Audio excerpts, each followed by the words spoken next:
Cooker விசில மறந்து உணவு வீணாகி போச்சா? இனி அந்த கவலையே வேண்டாம். வழங்குகிறோம் உலகின் முதல் விசில் கவுண்டர் குக்கர், புதிய அல்ட்ரா குரோனோ. அல்ட்ரா என்றால் ஆரோக்கியம். வணக்கம். செய்தி சுருக்கம். தாவேகாவில் கெத்தா சேர்ந்த விஜயபாஸ்கர்களுக்கு பேரிடி, முதல்வர் விஜய் தீவிர யோசனை. அதிமுகவில் முன்னணி தலைவர்களாக இருந்த முன்னாள் அமைச்சர்கள் சி. விஜயபாஸ்கர் மற்றும் எம்.ஆர். விஜயபாஸ்கர் தங்கள் எம்எல்ஏ பதவிகளை ராஜினாமா செய்துவிட்டு ஆளும் தாவேகாவில் சேர்ந்தது பெரும் பரபரப்பை ஏற்படுத்தியது. இந்த நிலையில் சி. விஜயபாஸ்கருக்கு தஞ்சாவூர், திருவாரூர், நாகப்பட்டினம் மாவட்டங்களை உள்ளடக்கிய மண்டல பொறுப்பாளர் பதவி வழங்க திட்டமிடப்பட்டுள்ளது. அதேபோல கரூர் எம்.ஆர். விஜயபாஸ்கருக்கு கொங்கு மண்டல பொறுப்பாளர் பதவி வழங்கவும் ஆலோசனை நடந்து வருகிறது. இந்த திட்டங்களுக்கு முதல்வர் விஜய் ஒப்புதல் அளித்துவிட்டதாக கூறப்படுகிறது. ஆனால் இரு விஜயபாஸ்கர்களுக்கும் மிகப்பெரிய பொறுப்பை தர தாவேகாவில் கடும் எதிர்ப்பு கிளம்பியுள்ளது. இதுகுறித்து சில தாவேகா நிர்வாகிகள் கூறியது, பணபலம், படைபலம் கொண்டவர்கள் என்பதால் கட்சி தாவிய இரு விஜயபாஸ்கர்களுக்கும் மண்டல பதவி வழங்க முடிவு செய்யப்பட்டுள்ளது. ஆனால் தேர்தலில் வெற்றி பெற உழைத்தவர்களுக்கு பதவி வழங்குமாறு தாவேகா நிர்வாகிகள் சிலர் போர்க்கொடி தூக்கியுள்ளனர். இதன் பின்னணியில் அமைச்சர்கள், எம்எல்ஏக்கள் மட்டுமின்றி தாவேகா மாவட்ட செயலாளர்களும் உள்ளனர். மீறி பதவி வழங்கினால் போராட்டம் நடத்துவதாகவும் சிலர் எச்சரித்துள்ளதால் மண்டல பொறுப்பாளர் பதவி வழங்குவது தொடர்பான அறிவிப்பை வெளியிட முடியாத நிலை உள்ளது என்றனர். அதிமுகவில் தினகரன் இணைகிறாரா? இபிஎஸ் சொன்ன முக்கிய பதில். சட்டசபை தேர்தல் தோல்வி குறித்தும், இடைத்தேர்தல் மற்றும் உள்ளாட்சி தேர்தல் உள்ளிட்ட அடுத்த கட்ட பணிகள் குறித்தும் அதிமுகவில் ஆலோசனை நடைபெறுகிறது. சென்னை ராயப்பேட்டையில் உள்ள அதிமுக தலைமை அலுவலகத்தில் பொதுச் செயலாளர் பழனிசாமி தலைமையில் மாவட்ட வாரியாக நிர்வாகிகள் ஆலோசனைக் கூட்டம் நடைபெறுகிறது. அதன்படி நேற்று தஞ்சாவூர் மாவட்ட நிர்வாகிகளுடன் பழனிசாமி ஆலோசனை நடத்தினார். அப்போது கும்பகோணம் பகுதி செயலாளர் பத்மகுமரேசன் எழுந்து டெல்டா மாவட்டங்களில் அதிமுகவை வலுப்படுத்த தினகரனை மீண்டும் அதிமுகவில் இணைக்க வேண்டும். தினகரனும் நாமும் பிரிந்திருப்பதால் மற்ற கட்சிகள் லாபம் அடைகின்றன. கட்சியினரின் கோரிக்கைக்கு பொதுச் செயலாளர் செவிசாய்க்க வேண்டும் என்று கோரிக்கை விடுத்தார். இதனால் ஆலோசனைக் கூட்டத்தில் பரபரப்பான சூழல் ஏற்பட்டது. இதையடுத்து அமமுக என்ற கட்சியை தினகரன் நடத்தி வருகிறார். அவரை எப்படி அதிமுகவில் இணைக்க முடியும்? மேலும் அவர் கட்சியோடு நாம் கூட்டணியில் இருக்கிறோம். எனவே இரு கட்சிகளின் நிர்வாகிகள் இணைந்து பணியாற்றினாலே உள்ளாட்சி தேர்தலில் வெற்றி பெறலாம் என கூறி பழனிசாமி சமாளித்துள்ளார். இதுகுறித்து அதிமுக நிர்வாகிகள் சிலர் கூறியதாவது, பழனிசாமியிடம் இருந்து கட்சியை பறிக்க பல தரப்பும் முயற்சி செய்கிறது. அதன் ஒரு பகுதியாக முன்னாள் அமைச்சர் சண்முகம் தலைமையிலான ஒரு தரப்பினர் தமிழக பாஜக முன்னாள் தலைவர் அண்ணாமலையை அதிமுகவில் சேர்க்க வேண்டும் என பேசி வருகின்றனர். இதுபோன்ற நெருக்கடியான சூழலில் அமமுக பொதுச் செயலாளர் தினகரனை அதிமுகவில் சேர்க்க வேண்டும் என கட்சி நிர்வாகிகள் ஆலோசனைக் கூட்டத்திலேயே கோரிக்கை வைத்துள்ளனர். இதனை பழனிசாமி ஏற்கவும் இல்லை, ரசிக்கவும் இல்லை. ஆனாலும் அதிமுக கூட்டணியில் தினகரன் இருப்பதால் அவருக்கு எதிராக கருத்து கூற முடியாமல் அவர் வேறு கட்சி நடத்துகிறார் என கூறி கடந்துவிட்டார். அதே நேரத்தில் டெல்டா மாவட்டங்களில் உள்ள கட்சி நிர்வாகிகள் அதிமுக அமமுக இணைப்பு குறித்து வெளிப்படையாகவே பேச தொடங்கியுள்ளனர். இது பழனிசாமிக்கு இன்னும் நெருக்கடியை உருவாக்கியிருக்கிறது. இவ்வாறு அவர்கள் கூறினர். திமுக ஆட்சியில் நியமிக்கப்பட்ட வாரிய தலைவர்கள் பதவி விலக உத்தரவு. சட்டசபை தேர்தலில் அதிக இடங்களில் வெற்றி பெற்ற தாவேக தனி பெரும்பான்மை இல்லாத நிலையில் காங்கிரஸ், விசிக, முஸ்லிம் லீக், மார்க்சிஸ்ட், இந்திய கம்யூனிஸ்ட் கட்சிகளின் ஆதரவுடன் ஆட்சி அமைத்துள்ளது. கம்யூனிஸ்ட் கட்சிகள் தவிர மற்ற கட்சிகள் அமைச்சரவையில் இடம்பெற்றுள்ளன. தாவேக சார்பில் போட்டியிட்டு தோல்வியடைந்த முன்னாள் அமைச்சர் கூப்பா கிருஷ்ணனுக்கு தமிழ்நாடு நகர்ப்புற வாழ்விட மேம்பாட்டு வாரிய தலைவர் பதவி வழங்கப்பட்டுள்ளது. அதேபோல தாவேகாவில் அமைச்சர் பதவி கிடைக்காதவர்கள், அதிமுக உள்ளிட்ட மாற்றுக் கட்சிகளிலிருந்து தாவேகாவில் இணைந்தவர்கள், கூட்டணி கட்சியினருக்கு வாரிய ஆணைய தலைவர் பதவிகள் வழங்க முதல்வர் விஜய் முடிவு செய்துள்ளார். அதற்கு வசதியாக கடந்த திமுக ஆட்சியில் நியமிக்கப்பட்ட வாரிய ஆணைய தலைவர்களை ராஜினாமா செய்ய தாவேக அரசு உத்தரவிட்டுள்ளது.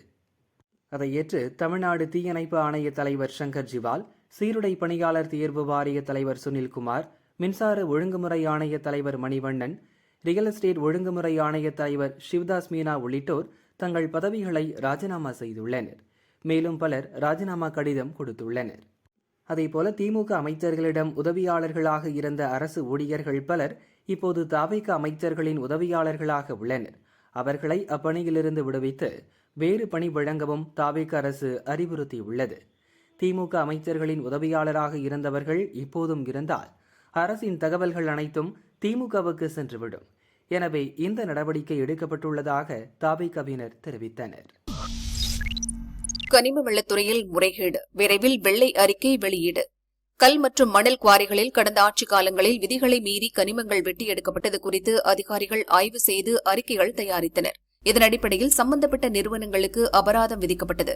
இதில் பெரும்பாலான இடங்களில் அபராத தொகை வசூலிக்கப்படவில்லை என்று கூறப்படுகிறது. தற்போது ஆட்சி மாற்றம் ஏற்பட்டுள்ள நிலையில் அபராத தொகை குறித்த விவரங்கள் உயரதிகாரிகள் ஆய்வுக்கு சென்றன. குறிப்பிட்ட சில இடங்களில் அரசியல் தலையீட்டால் அபராத தொகை வெகுவாக குறைக்கப்பட்டு அரசுக்கு வருவாய் இழப்பு ஏற்படுத்தப்பட்டது தெரியவந்தது. இது மட்டுமல்லாது அளவுக்கு அதிகமாக கனிமங்கள் எடுக்கப்பட்ட வகையிலும் அரசுக்கு வருவாய் இழப்பு ஏற்பட்டுள்ளதாக கூறப்படுகிறது. இதுகுறித்து கனிம வளத்துறை அதிகாரி ஒருவர் கூறியதாவது: கடந்த ஆட்சிக் காலத்தில் கனிமங்கள் எடுப்பதில் ஏற்பட்ட வருவாய் இழப்புகள் குறித்து ஆய்வு செய்து வருகிறோம். அபராத தொகை குறைப்பு தொடர்பாகவும் விவரங்கள் சேகரிக்கப்பட்டு வருகின்றன. ஒவ்வொரு கனிமம் வாரியாகவும் மாவட்டம் வாரியாகவும் இழப்பு விவரங்கள் திரட்டப்பட்டு வருகின்றன. இதன் அடிப்படையில் வெள்ளை அறிக்கை வெளியிடுவதற்கான பணிகள் நடந்து வருகின்றன என கூறினார். குதிரை பேரத்தில் ஈடுபட்டவர்களை சும்மாவிட மாட்டோம், செங்கோட்டையன் கடும் எச்சரிக்கை. தாவேக அரசுக்கு எதிராக குதிரை பேரத்தில் ஈடுபட்டவர்கள் யாராக இருந்தாலும் அவர்கள் மீது காவல்துறை மூலம் விரைவில் உரிய நடவடிக்கை எடுக்கப்பட்டு சட்டப்படி தண்டனை கிடைக்கும் என்று அமைச்சர் செங்கோட்டையன் தெரிவித்தார். ஒவ்வொருடைய கருத்துக்கள் வேறு. ஒரு அரசு வருகின்ற போது அந்த அரசு செய்கின்ற திட்டங்களை நிறைவேற்றி இறுதியில் எந்த பணிகளை முடிக்கிறார்களோ அந்த பணிகள் முடிக்கின்ற போது அதற்கு பொறுப்பேற்றிருக்கிற அதை துவங்கி வைக்கிற முதலமைச்சர் தான் அதில் இடம்பெறுவார்களே தவிர இதுவரையிலும் இருக்கின்ற நிலைப்பாடுகள். ஆகவே அந்த நிலைப்பாடுகளை மாற்றி உருவாக வேண்டும் என்று அவள் விரும்புவது என்பது இதுவரையிலும் இல்லாத ஒன்று. இதுவரையிலும் நாங்கள் முடிக்காத 95% முடித்த பணிகளை 5% முடித்துவிட்டு கல்வெட்டிலே போட்டவர்கள் அவர்கள். ஆகவே அப்படிப்பட்டவர்கள் இன்றைக்கு இந்த கருத்துக்களை சொல்வது வேடிக்கையாகவும் விந்தையாகவும் இருக்கிறது. தாவேகா எம்எல்ஏ பேர விவகாரத்தில் செந்தில் பாலாஜும் சகோதரரும் தலைமறைவாக இருக்காங்க. இது எப்படி பார்க்குறீங்க?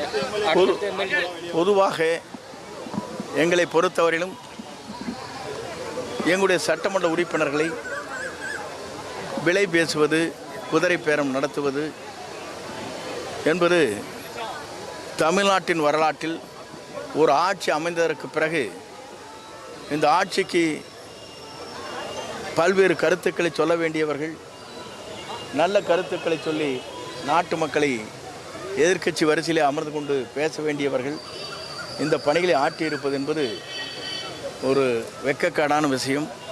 இதை செய்திருப்பவர்களுக்கு உரிய தண்டனை காவல்துறையின் மூலமாக கிடைக்கும். நாகர்கோவில் சட்டமன்ற உறுப்பினர் ஆசின் தாவேகா புகார் கொடுத்திருக்காரு. இதெல்லாம் வேண்டுமென்றே குற்றச்சாட்டுகள் சொல்வது.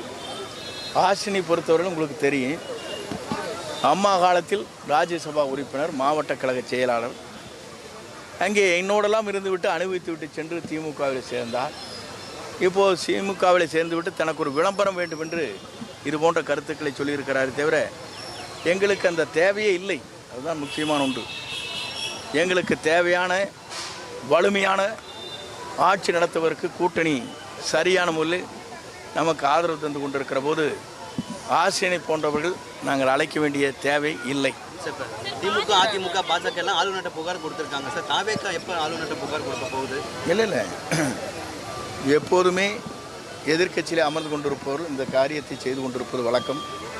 எங்களை பொறுத்தவரையும் நாங்கள் தூய்மையாகவும் நேர்மையாகவும் கண்ணியத்தோடும் இந்த நாட்டை காப்பதற்காக நம்முடைய தமிழக முதலமைச்சர் அவர்கள் நாள்தோறும் திட்டங்களை உருவாக்கி வருகிறார்கள். ஆகிய மக்கள் அவர் பின்னாலே நிற்கிறார்கள். மீனாட்சி கோயில் ஆக்கிரமிப்பு முகவரியோடு லிஸ்ட் வேண்டும், அதிர வைக்கும் ஹைகோர்ட் உத்தரவு. சேலத்தை சேர்ந்த ராதாகிருஷ்ணன் என்பவர் ஹைகோர்ட் மதுரை கிளைகள் பொதுநல மனுவை தாக்கல் செய்திருந்தார். அதில் மதுரை மீனாட்சி அம்மன் கோவில் மற்றும் அதன் கட்டுப்பாட்டில் உள்ள உபகோவில்களுக்கு சொந்தமான பல கோடி ரூபாய் மதிப்புள்ள சொத்துக்களை பாதுகாக்க நடவடிக்கை எடுக்க வேண்டும். கடந்த சில ஆண்டுகளுக்கு முன்பு தீ விபத்தில் சேதமடைந்த கோவிலின் உள்பகுதிகளை விரைவாக புனரமைக்க வேண்டும். கும்பாபிஷேக பணிகளை தாமதமின்றி நடத்த அறநிலையத்துறை மற்றும் கோவில் நிர்வாகத்திற்கு உத்தரவிட வேண்டும் என கூறினார். இந்த வழக்கு நீதிபதிகள் கார்த்திகேயன் மற்றும் சக்திவேல் அடங்கிய அமர்வு முன்பாக விசாரணைக்கு வந்தது. அப்போது கோவில் நிர்வாகம் தரப்பில் சொத்துக்கள் குறித்த ஆவணங்கள் தாக்கல் செய்யப்பட்டன. மீனாட்சி அம்மன் கோவிலுக்கும் தன் உப கோவில்களுக்கும் சொந்தமாக மதுரை, ராமநாதபுரம், சிவகங்கை, திருச்சி, புதுக்கோட்டை உள்ளிட்ட 12 மாவட்டங்களில் மொத்தம் 1234 ஏக்கர் நிலம் உள்ளது.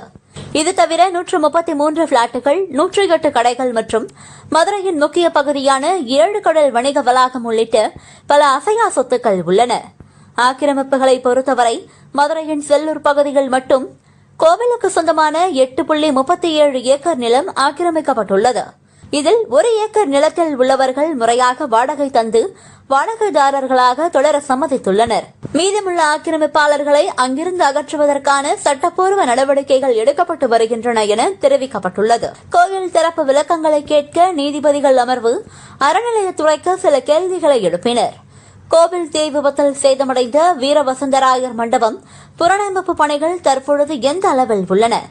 இந்த வேலைகள் எப்போது முழுமையாக முடிவடையும்? கோயில் பிரசாதம் தயாரிக்கும் சமையல் கூடத்தை புதிய இடத்திற்கு மாற்றும் பணிகள் எப்போது நிறைவடையும்?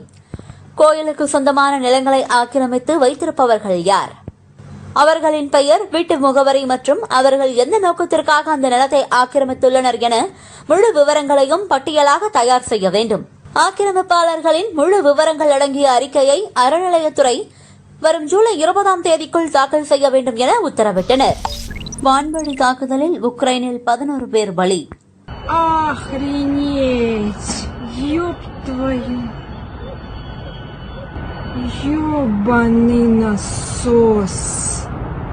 கிழக்கு ஐரோப்பிய நாடான உக்ரைன் மற்றும் ரஷ்யா இடையே 4 ஆண்டுகளுக்கு மேலாக போர் நடந்து வருகிறது. தொடர்ந்து நடந்து வரும் போரில் இரு நாடுகளும் பரஸ்பரம் தாக்குதல்களை தொடுத்து வருகின்றன. அதிகாலையில் உக்ரைன் தலைநகர் கீவ் மீது ரஷ்யா ஒரே நேரத்தில் 68 ஏவுகணைகள் மற்றும் 351 ட்ரோன்கள் மூலம் தாக்குதல் நடத்தியது. இவற்றில் பெரும்பாலான ட்ரோன்களையும் ஏவுகணைகளையும் உக்ரைனின் வான் பாதுகாப்பு அமைப்பு வெற்றிகரமாக சுட்டு வீழ்த்தியது. ஆனால் இந்த பாதுகாப்பு அமைப்பையும் மீறி ரஷ்யாவின் ஏவுகணைகள் 34 வெவ்வேறு இடங்களை தாக்கின. ஒரே வாரத்தில் உக்ரைன் தலைநகர் மீது நடத்தப்பட்ட 2வது தாக்குதல் இதுவாகும். இந்த தாக்குதலில் 11 பேர் கொல்லப்பட்டனர், 60க்கும் மேற்பட்டோர் காயமடைந்தனர். ஏவுகணைகளை சுட்டு வீழ்த்தும் பேட்ரியாட் வகை ஏவுகணைகள் தட்டுப்பாடு நிலவுவதே இதற்கு காரணம் என உக்ரைன் தெரிவித்துள்ளது. பாலிஸ்டிக் ஏவுகணைகளை தடுப்பது கடினம் என்பதால் வேண்டுமென்றே ரஷ்யா அந்த வகை ஏவுகணைகளை அதிக அளவில் பயன்படுத்துவதாக உக்ரைன் குற்றம் சாட்டியுள்ளது. ஒரு மாதத்தில் உக்ரைன் மீது ரஷ்யா தாக்குதல் நடத்தும் ஏவுகணைகளின் எண்ணிக்கையை விட உலக அளவில் ஒரு மாதத்தில் தயாரிக்கப்படும் பேட்ரியாட் ஏவுகணைகளின் எண்ணிக்கை மிக குறைவு. மேலும் ஈரான் போரினாலும் தங்களுக்கு கிடைக்க வேண்டிய பேட்ரியாட் ஏவுகணை விநியோகம் பாதிக்கப்பட்டுள்ளதாக உக்ரைன் தெரிவித்துள்ளது. இந்நிலையில் உக்ரைன் அதிபர் வோலோடிமிர் ஜெலன்ஸ்கி மேற்கத்திய நாடுகளுக்கு, குறிப்பாக அமெரிக்காவுக்கு அவசர கோரிக்கை ஒன்றை விடுத்துள்ளார். அதில் அவர் தெரிவித்திருப்பதாவது: நட்பு நாடுகள் தங்களின் ஆயுத கிடங்குகளில் ஏவுகணைகளை பயன்படுத்தாமல் வைத்திருப்பது உக்ரைனின் அப்பாவி பொதுமக்கள் மீது தொடர்ந்து தாக்குதல் நடத்துவதற்கு ரஷ்யாவுக்கு தைரியத்தை அளிக்கிறது. ஆகையால் உக்ரைனின் வான் பாதுகாப்பை வலுப்படுத்த அதிக பேட்ரியாட் ஏவுகணைகளை வழங்கி உதவ வேண்டும். அவ்வாறு வழங்க தவறினால் அது ரஷ்யாவின் போரை நீட்டிக்கவே உதவும் என்று அவர் தெரிவித்துள்ளார்.